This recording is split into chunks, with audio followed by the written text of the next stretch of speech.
Icyo twakwita burekingi niyuzi, amakuru agezweho kuri iyi saha, ni amakuru ateye agahinda, ni inkuru yababaje benshi cyane, ni inkuru iheruka muri kuriya kwezi gushize nabwo ivatiri ya ambasade ikorera muri iki gihugu cy'u Rwanda, ubwo yatumaga hari inkongi z'umuriro zikomeza kugaragara. Aha ni ahitwa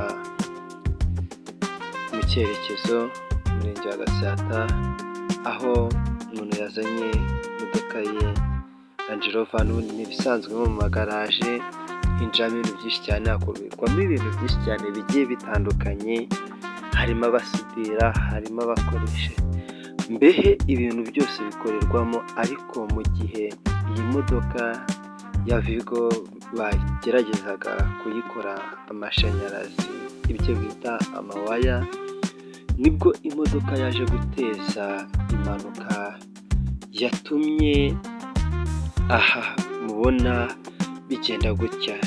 Iyi ni inkuru ibabaje, ni inkuru yahombeje abantu benshi cyane, ni inkuru yafashe bitunguranye, ni inkuru hari ko mubimenyere mu magaraje haba harimo imodoka zigiye zitandukanye za Toyota, za Range Rover, mbehe hari harimo imodoka nyinshi cyane. Aba mubona n'abaturage bahungaga iyo nkongi y'umuriro.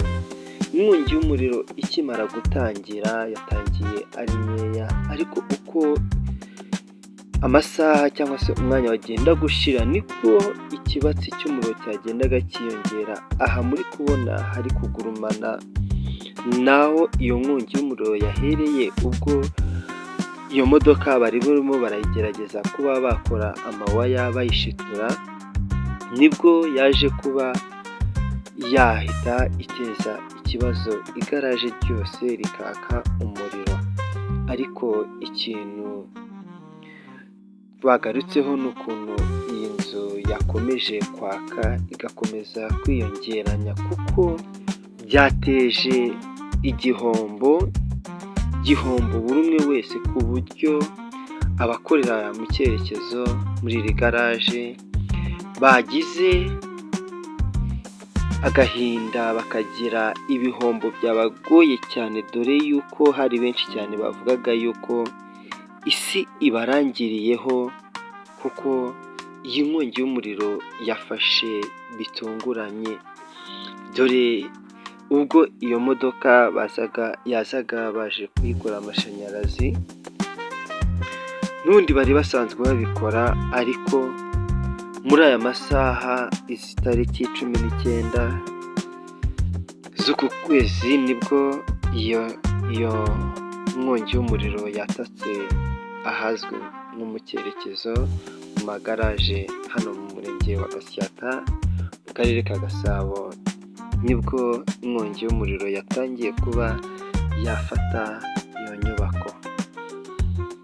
Iyi modoka mubona niyo yatejeje ikibazo, ituma igaraje ryose rifatwa, dore ko ikibatsi cy'umuriro cyari cyinshi cyane, n'abahari nabo bagize uko babivugaho, kuko ni ibintu byatunguranye, ni ibintu byatumye n'inzego zihaguruka, dore ko iyi modoka n'ubundi yari isanzwe ikora, nubwo ariyo bavuga ko yaba yatejeje iki kibazo, dore ko hari n'indi modoka iheruka y'impanuka cyangwa se ibi bibazo bije nyuma ya vatiri ikora muri ambasade. Ni ukwezi kumwe kwari guciyemo nabwo habaye inkongi nk'iyi ngiyi.